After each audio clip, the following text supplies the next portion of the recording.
Hello, and welcome to Intelligent Pod, the show where curiosity meets clarity. I'm your host, Sophie Lane, and today we're exploring a question that's as fascinating as it is complex. The sentience question. Where do we draw the line in 2025? Whether you're a tech enthusiast, an animal lover, or someone who's just plain curious about what it means to be aware, or to feel, you're in the right place. We're going to dig into what sentience really means, why it matters so much right now, and how the world is trying to draw a line, if we even can. So settle in, grab your favorite drink, and let's get thoughtful. Let's start with a quick explanation of what we mean by sentience. At its core, sentience is the capacity to have subjective experiences, essentially to feel or perceive things. Traditionally, sentience has been used to distinguish humans from other animals, or animals from plants, or even conscious entities from artificial ones. But here's the twist. In 2025, the sentience conversation is more relevant and more urgent than ever before. Why? Because advances in artificial intelligence, robotics, and even our understanding of animal cognition have blurred the lines we once thought were so clear. Let's ground this with a few examples.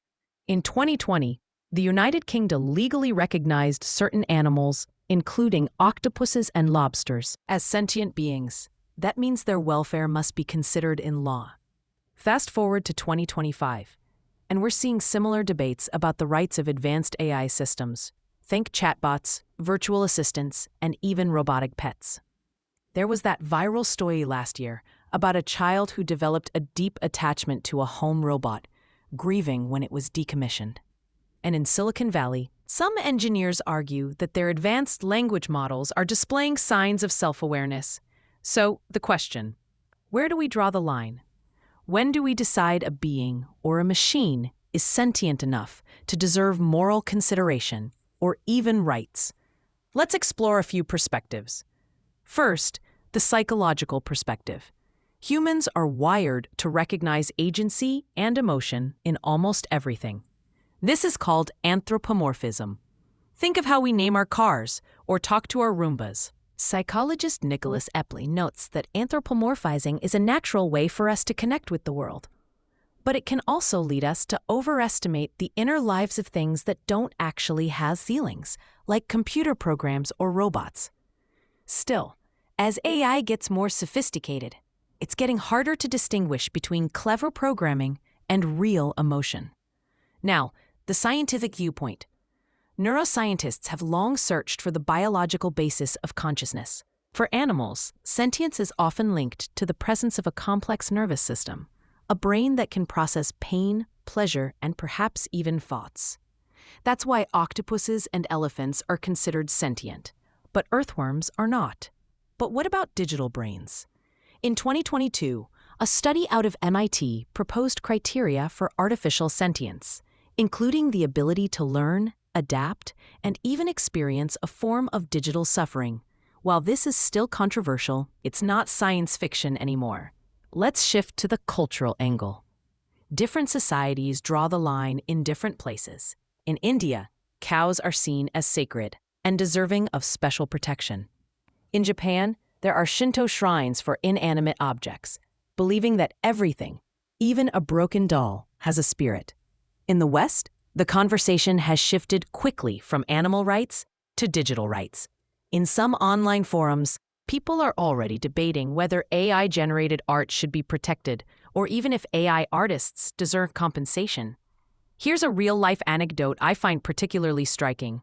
In 2023, a group of animal welfare activists in Spain successfully lobbied for the legal personhood of a particularly intelligent dolphin named Luna. Luna was granted the right to not be held in captivity, and her case set a precedent for other animals. Meanwhile, in the tech world, a Google engineer made headlines by claiming that a chatbot he was working on had become sentient, sparking a heated debate about whether software can ever have inner experiences, or if it's just simulating them. So what's the takeaway here? The line between sentient and non-sentient is not as fixed as we once thought. It's a moving target shaped by science, culture, and our psychological need to connect. But let's make this practical. How do you, as an intelligent, curious person living in 2025, navigate this world where sentience is up for debate?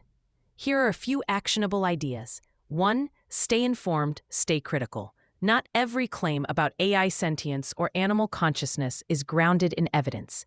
Read widely and look for credible sources. If you see a viral story about a sad robot, ask, what's really happening under the hood? 2. Practice empathy with boundaries. It's natural to feel empathy for animals, and increasingly, for machines. Allow yourself to care, but recognize the limits of what we know. Giving a robot a name is fine, but remember, it doesn't feel pain. Yet. Support ethical innovation. Whether it's animal welfare or responsible AI development, put your money and attention toward companies and organizations that prioritize ethical treatment. You can check for certifications or transparency reports. 4. Join the conversation. Laws and norms are being written right now. If you care about animal rights, digital ethics, or both, get involved. Sign petitions, write to your representatives, or just have thoughtful conversations with friends and family. Reflect on your own mind.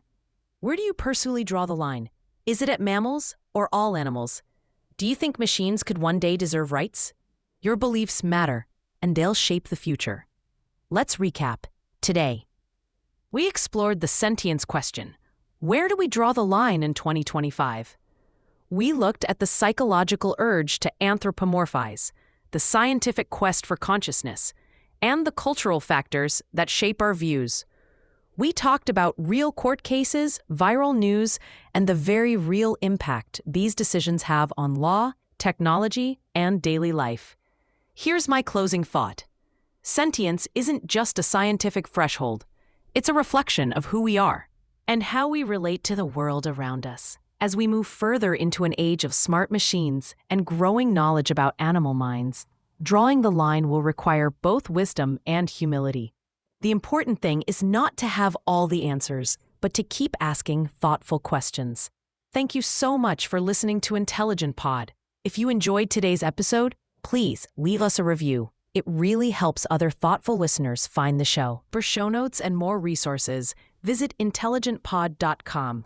And if you have thoughts, feedback, or just want to share where you draw your own sentience line, email me at sophie@intelligentpod.com. I love hearing from you. Until next time, stay curious, stay kind, and keep thinking intelligently. I'm Sophie Lane, and this is Intelligent Pod.